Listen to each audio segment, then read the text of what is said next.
Joining us now to discuss the latest in Iran is geopolitical analyst Brandon Weichert. Great to have you with us today, Brandon. Can't wait to hear your insights and analysis. What impact do you think could the U.S.'s new sanctions on key Iranian leaders have on the regime?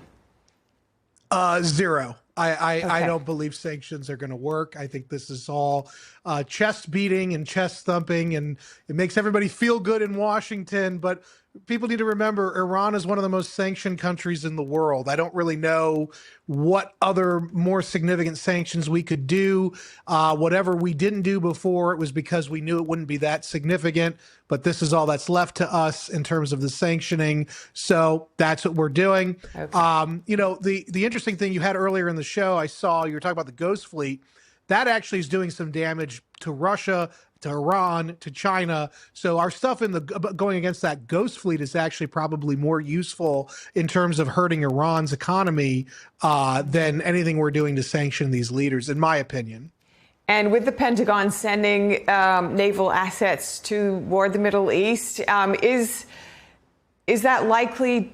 I guess the U.S. is preparing for potential strikes. Is that something that the Trump administration would need to obviously get approval from Congress on? In terms of the Ghost Fleets, they haven't had approval from Congress on any of the stuff they've been doing in the Caribbean yet, which is interesting. So, and you could make the argument, and I think they probably would, that this would somehow fall under the authorization to use military force going back to 9/11. They've been putting everything under that imprimatur for 20 plus years, American presidents have. So I don't know if they would actually need to get congressional approval. Of course, the Republicans hold the majorities in Congress anyway, so I'm sure they could probably get approval if they needed to. But the really interesting thing here is everybody's acting like the threat of strikes is over.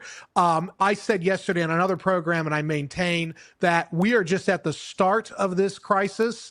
It will lead to airstrikes. The reason that the Trump administration has not followed through on their threats against Iran is because they're very worried, rightly so, about Iran's massive missile, hypersonic weapon, and drone overmatch.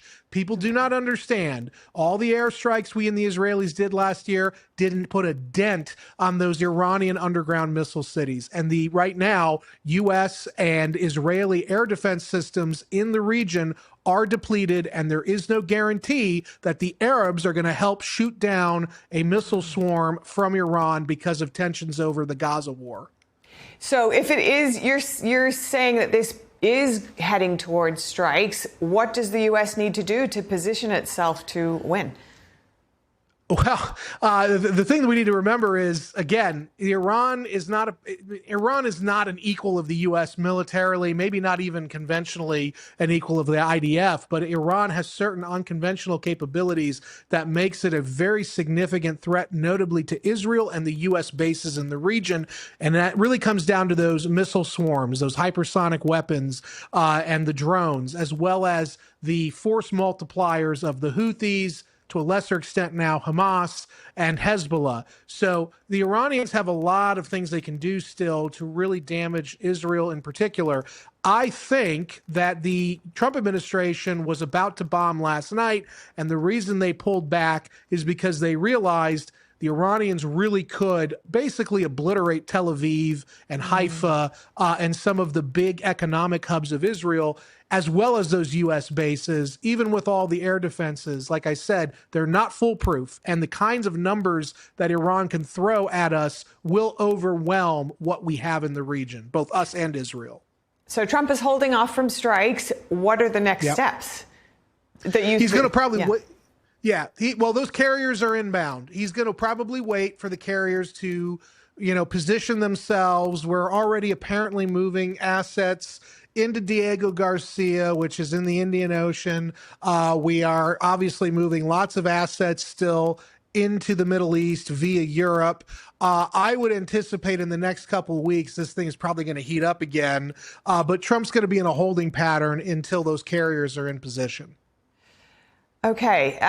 Give us your final thoughts. Anything you want to deliver in our last 30 seconds?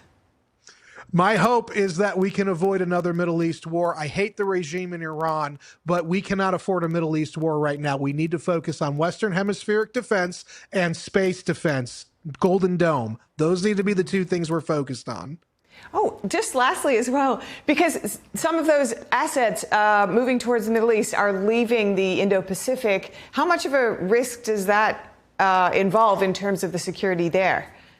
Oh, the Chinese are very happy about that right now, I can guarantee you. It weakens our security. The people who are crying the most in America right now are the Indo-PACOM boys, because they're finally was getting attention, and now suddenly in the last few months they've been losing all the attention and all of those resources going to Southcom, EUCOM, and now CENTCOM again.